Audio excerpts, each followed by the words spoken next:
Hey girlfriends, and to everybody else, what up YouTube? Welcome back to Kindall Says. Happy Friday to y'all. I want to start off with that. But as you can see from the picture and the thumbnail, this is like part 2 of what I spoke about on last Friday about the interview that Jasmine Watch Jazzy Brown had with on a podcast she did. If you haven't, go back and check it out.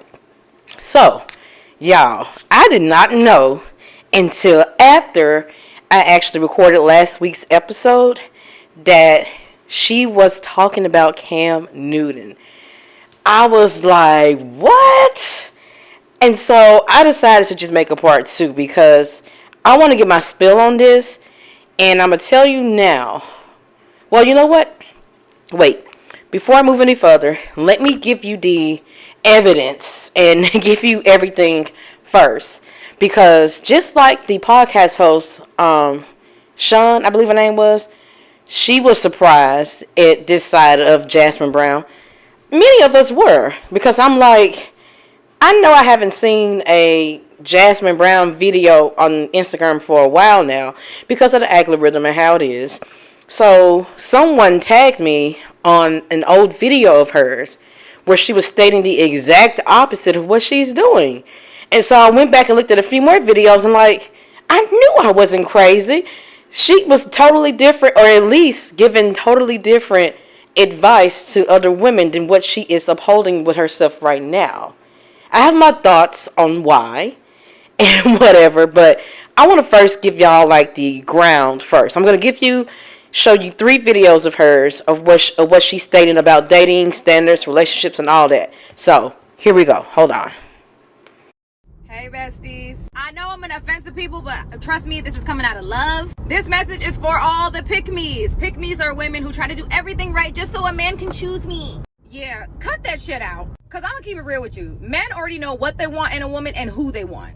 But if you're so nurturing and you're an asset and it's not you, they'll never tell you to stop doing what you're doing because it's beneficial. And I don't want to hear none of that shit like, oh, I'm just a nice person. I'm genuinely like that. Well, bitch, you gonna genuinely get played. No, it's just that I'm just naturally like that. Like the shit I do for him is natural. And your natural ass is gonna get played. If you are making a man's life easier, i.e. cooking, cleaning, providing pussy whenever he wants, and he's giving you the minimum, he's never going to do more. And he's never gonna tell you to stop because it's beneficial to him. No history in niggerdom ever has a man been like, oh, stop doing all this stuff. Stop making my life easier. I don't look at you like that. Hell no, they gonna kick their motherfucking feet up and enjoy these perks without doing no work. So, that is just one. And as you recall, she's saying, cooking and cleaning and laundry and all that. Did she not say on the podcast, you got to know that 1-2 step. You got to know laundry. 1, dishes. 2, this. She was doing all that. If you recall, go back and watch the other video. If you recall, she was saying all that. Let's keep going with some more evidence. Hey, bestie. Fellas, I'm going to tell you one time and one time only. Stop sending your girl out into the world sad. She telling you things that she needs from you and you all, I heard you. Don't you understand that there's a 24-hour I will fuck your bitch hotline? These niggas is right at the phone just waiting. Did he fucked up yet? I'm on the way, dropping dick off. What is wrong with you? Like, why? Why would y'all want that? It's time that y'all start holding yourselves accountable for the fuck shit that happens in your relationship sometimes. Y'all be acting like, bitch, like y'all niggas just be innocent. Where? Innocence where? I don't know what's wrong with her. She just be tripping. Were you listening when she told you? Maybe you need to clear the caramels out your ear. And ladies, be a little bit more vocal. Be articulate. Don't expect him to read your mind. The nigga not no mind reader. Y'all niggas be out here really beating your chest like nobody can fuck your bitch. Yeah, she'll totally get fucked. Evidence number 2. So, in that one, she's clearly stating that the man is not a mind reader, although on the podcast, she basically said, I'll just cry in the shower. I'm used to handling it on my own. I have my own shit I deal with, but I'll just handle it. I'd rather you just be at peace and rather him just have peace and happiness and joy. And I'd rather just do from him joyfully. She said that. But yet, in the old Instagram video, she's clearly stating how men, don't send your woman out into the world unhappy with her needs not met. Let's keep going. I have another one. Hey, besties, I gotta talk about this. You gonna be mad, but we gotta talk about it. I know sometimes it's hard to accept the fact that we made our ex-person better for the next person, but you just gotta eat that, babe. You just gotta eat it. Cause one day it just hits you when you see them move on, like, the audacity of this motherfucker to move on and be happy and be treated this bitch right with all the tactics I taught his ass. Now you wanna cuss everybody out. He wasn't even thoughtful before I met him. He wasn't even romantic before I met him. I helped him heal the relationship he had with his mama. He wasn't even texting good morning beautiful or good night beautiful before I met him. Now this bitch wanna post flowers, talk about, oh, he sent me good morning with roses. Bitch, them is my roses! I know it's a lot and it's annoying and it's painful, but you ever thought like maybe the girl he's with now deserves this version of him? You ever thought about that? I'm just playing for the bitch. So what I really want to point out in that part of the video was how, she was yelling and screaming. I helped him heal the relationship with his mama and this and that. She clearly said that my love is healing and this and that in the podcast. And I'm thinking like, so what if that's the same thing? Like you're with this man. You're trying to quote unquote heal him, be his peace, be his joy, and you are suppressing your own needs and wants and desires. You're doing everything he wants, taking it anally in the butt. That's something else that came out. I forgot to mention that on the last thing I did of this. But yeah, she said that she basically does anal for him because it pleases him, although she don't like it. So she's doing a lot of things going against what she really wants, all for him. So before I give you my full breakdown, I want to show something else to you all about what Cam Newton stated on a podcast about what he expects of a woman and what he thinks a woman should be. That's very important to be in this also. So I'm going to lay out all, the actual foundation. Then I'm going to give my spiel. I had a perfect example of what a man was in my life by my father. My parents has been together for 36, 37 years now, and it's a beautiful thing. I grew up in a 3-parent household, my mom, my father, and my grandmother. And I knew what a woman was, not a bad bitch. Okay, what's the difference? A woman. Okay. A bad bitch is a person who's just, girl, I'm a bad bitch. I'm doing this, I'm doing that. I look the part, but I don't act the part. Okay. And it's a lot of women who are bad bitches. And I say bitches in a way, not to degrade a woman, but just to go off the aesthetic of what they deem is a boss chick. Now, a woman for me is handling your own, but knowing how to cater to a man's needs, right? And I think a lot of times when you get that aesthetic of like, I'm a boss bitch, like I'm a this, I'm a that, no, baby, like, but you can't cook. Okay. You don't know when to be quiet. You don't know how to allow a man to lead. So that's all the videos I have to set the foundation. Let's get into what Kindall says. So I just want to start off by saying that technically, by Cam Newton's definition of what a quote-unquote bad bitch is, he is a bad bitch. Because he's saying that someone that's, I'm on my boss shit, this and that, but you can't cook, you can't clean. It seems like to me, he thinks he is the cream of the crop, and apparently he doesn't know how to cook or clean or do anything for himself because he expects that from a woman. So technically, he is a bad bitch by his own definition. And so after making that clear, it's clear to me that both of them, Jasmine and Cam, they're both basically mimicking their households from when they were growing up, is what I noticed off the bat. I can't fault Cam for feeling how he feels about women, and I'm not going to get on that debate because I've gotten to the point like, why would I debate about how he feels, his point of view and all of that, when clearly it's coming from his perspective. I can't change anyone's perspective. And it's clear that he has his thoughts about what a woman is and what a man should be in a relationship based off his 36-year, well, based off his parents being together and married for 36 years. So I can't fault him for that. I do recall that when I first heard this, I was infuriated, like a lot of other women were. And then I remember, because who brought it to me was my husband. He told me about it. And I don't remember how we were talking about it, but then I asked him, I was like, so how was he raised? Like, is that something that he saw in his household? And then he was like, yeah. He actually said that because his parents were like that. I said, it makes sense. And I wasn't so infuriated because I'm like, that's what he's used to seeing. But the thing is that it's concerning me of all of this. Cam hasn't changed. Cam is still the same. And I'm not going to argue and say he's a trash person, this and that. I just feel like he's the same person he's always been. Even the history of his relationships, I'm not sure if any of you know. I don't know much, and I didn't listen to this full podcast. I will say I didn't listen to the full thing because it's not my type of podcast, and I didn't want to hear a whole thing of Cam Newton talking about himself, probably.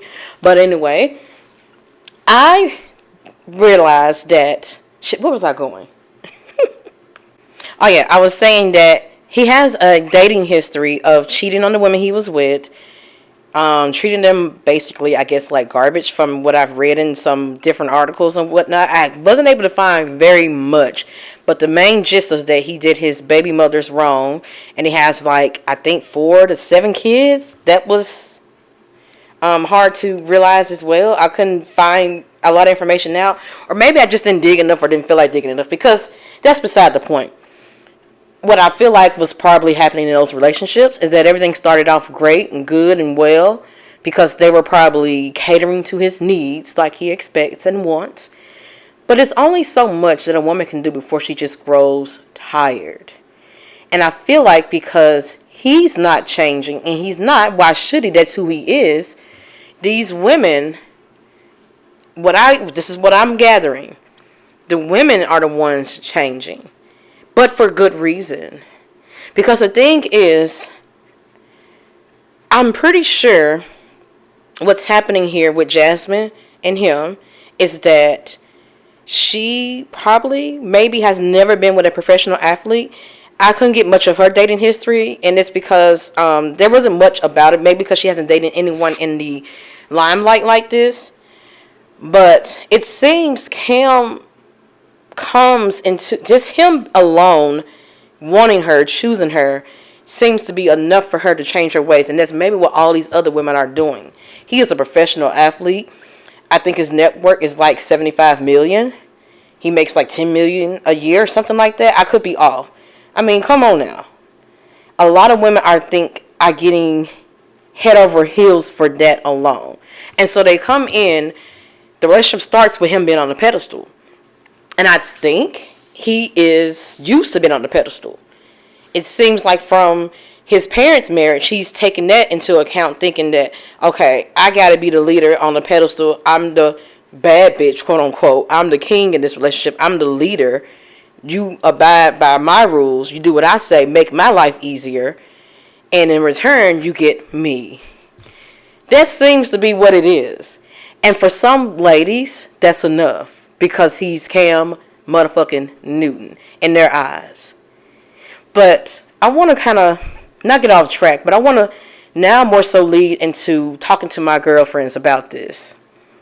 Because I don't know much about Jasmine or Cam. But I want to use this as like a template to tell y'all to uphold your standards no matter who you're with. Do not put man on a pedestal, or even a woman, whoever you date. Do not put them on a pedestal. And I think we do this only because we may have not been used to a certain caliber of a person. Maybe we don't want to be alone. Maybe we like how they look. We're attracted to them. Maybe we are already romanticizing them because we want love so bad. Or maybe we're just happy to have this person because they are giving us attention. And it's like, you know, we are now feeling a higher sense of self-worth because we got this person over here liking on us, giving us attention. And so then we just go with that. And then it turns into us going for whatever they want in their relationship just so we can uphold our connection with them.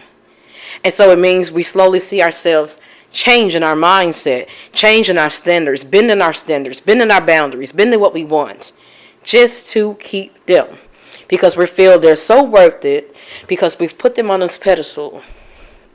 I mean, I don't know in Jasmine Brown case if maybe she was just preaching what she was preaching because it sounded good, or because maybe in her head that's what she really wanted and that was really her standard. Maybe she wasn't expecting to get caught up. Maybe she wasn't expecting to run into someone like Cam Newton. Maybe she wasn't expecting to feel this way about someone like him wanting her. And so now that she has it, she's thinking, maybe it's not so bad that I be a pick-me. Maybe it's not so bad that I cater to a man's need. Maybe it's not so bad. I seen my mom do it. I seen my mom do it with my dad and how she was a giver and a servant and all of that. I can just keep on being a servant. I was a servant before, but I was hurt. But this is Cam Newton. He's not going to hurt me. Or maybe he can't hurt me. And not to mention the dating history of Cam Newton. She may or may not be aware of it, but who wouldn't? And it's thinking in your head like, oh, I know my love is the shit. He just couldn't get what he needed from the women, but I'm going to be what he needs. And so when you're already starting off like that, you're putting someone on a pedestal, you're thinking that you're going to replace all the other women that he's cheated on and done wrong. You're thinking that you're top tier, your love is top tier. And it's almost like if you've done this in the past, where you have been in a relationship and been a servant, quote unquote, or been someone to give all your love, pour all your love, if you've been used to doing that and you healed from it and you're thinking, never again, then you come around with someone that's not so bad, so to speak, it's like that part of you hasn't really died or hasn't really healed.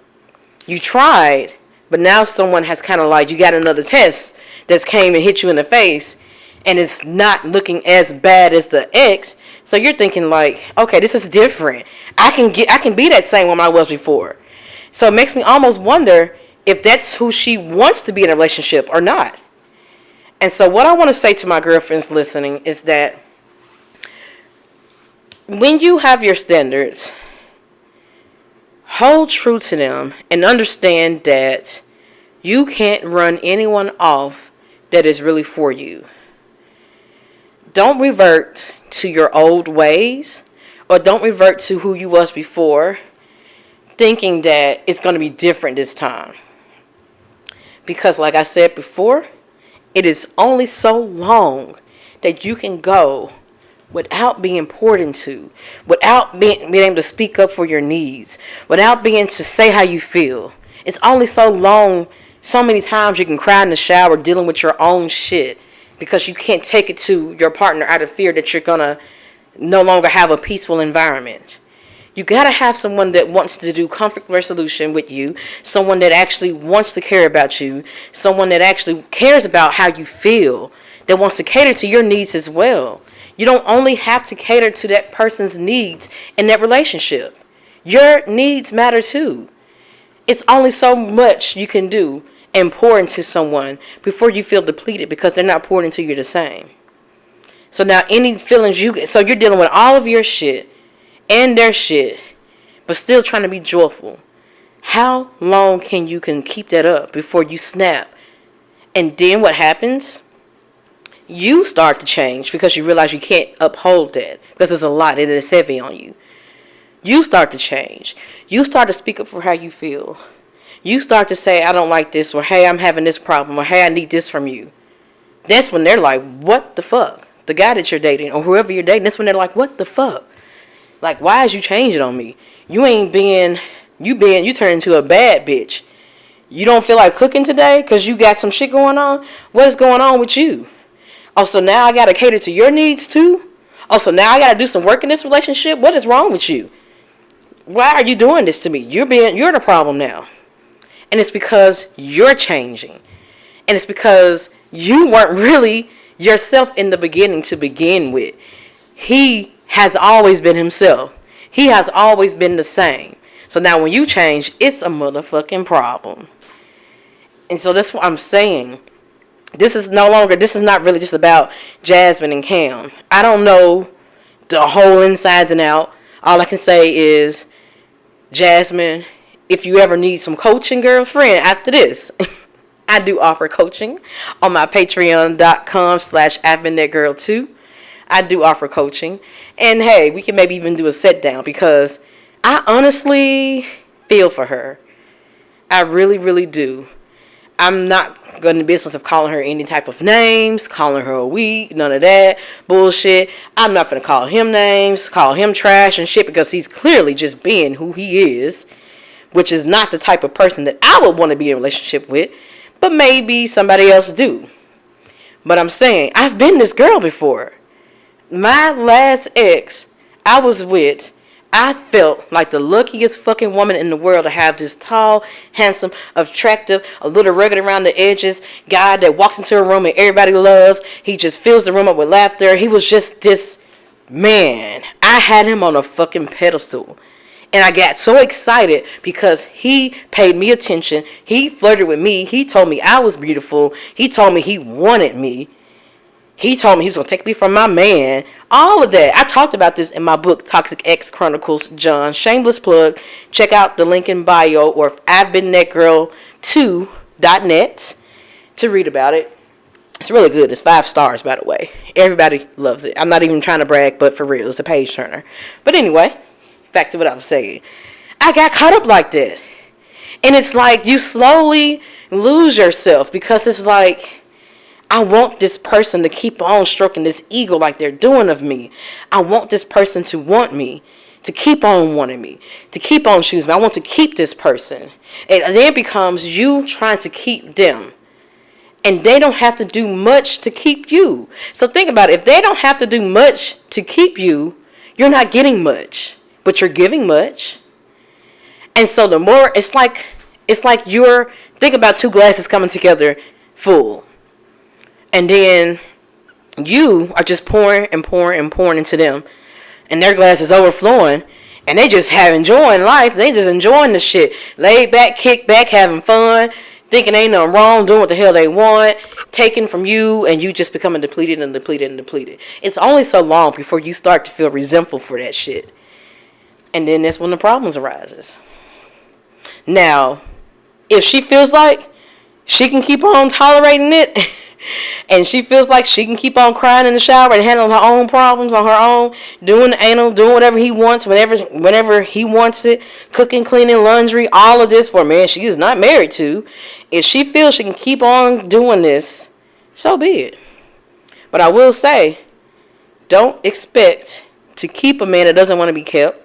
Don't expect to ever have your needs met. I mean, I'm going by all the videos that she said before. That has to be a part of who she is for real, for her to say that so passionately.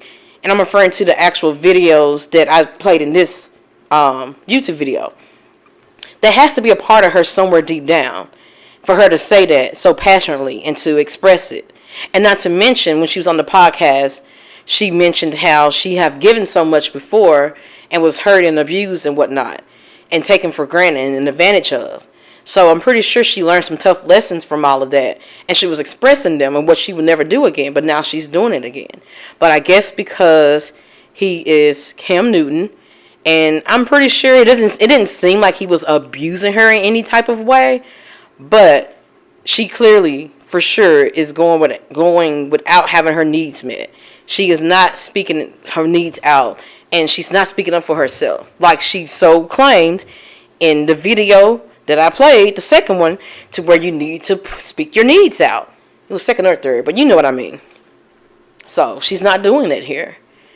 And so it's only a matter of time before she gets tired and she begins to slowly change. And it's because, like, you know, ladies, don't lose yourself in a relationship. Don't allow yourself to get lost. Don't put anyone on a pedestal. No one. I don't care who they are. Remember that you are the shit too. Maybe he is Cam Newton and he's worth millions, but shit, you are who you are too. You have done the damn thing too. You got a lot going for yourself too. You deserve the best too. You deserve to be heard. You deserve to have someone cook for you if you don't feel like it. You deserve to have your needs met. You deserve to vent about your day and have someone help you and calm you down. When you're having a bad fucking day, you deserve what you pour. You just do. All day long. It's okay to let a man lead. It is okay to be submissive, even in the sense, like, a lot of people think that submissiveness in their sense is like, submitting to someone that actually caters to you as well. So I feel like there's two people being submissive to each other in a sense. From what I've gathered, with what Cam Newton said, it's only the woman being submissive to him. He's not being submissive to anyone. And I'm pretty sure if his parents have been together for that long, and he says that the relationship is how it is, his mom is basically doing everything, being the servant, and just basically giving and catering to the man. And she's dealing with her own shit on her own. She's just doing and doing. That's a lot of our grandparents and whatnot history of what they've done. But it doesn't mean that they didn't get tired. You just probably didn't know about it. Jasmine clearly stated that she gets tired. She said that she has her own shit and she deals with it alone. So, what does Kindall say? I say, ladies, this is for you all. Not just Jasmine or whatnot. So, like I said before, make sure you all uphold your standards. Stand firm and strong in it. And know that yes, maybe you may run someone off. Maybe it may not work with the guy that you really wanted to work with. Maybe that attractive, nice guy that looks good on paper won't like you because you have your own set of needs and you're assertive about what you want. You have standards. Maybe so. But think about it. Would you rather settle in the beginning just to have that person and then have a traumatic relationship with them where it ends traumatically, where you're not getting what you need and then you're alone? Or would you rather be alone for a minute until you find someone that can complete your life or complement your life like you want? So, I just want to say, uphold your standards always. Don't change who you are for anyone. Don't change to fit in with anyone, to be liked or accepted by anyone. You do not have to do that. You do not. But that's all I got for this episode of Kindall Says. Until next Friday, girlfriends and everybody else on YouTube, peace out.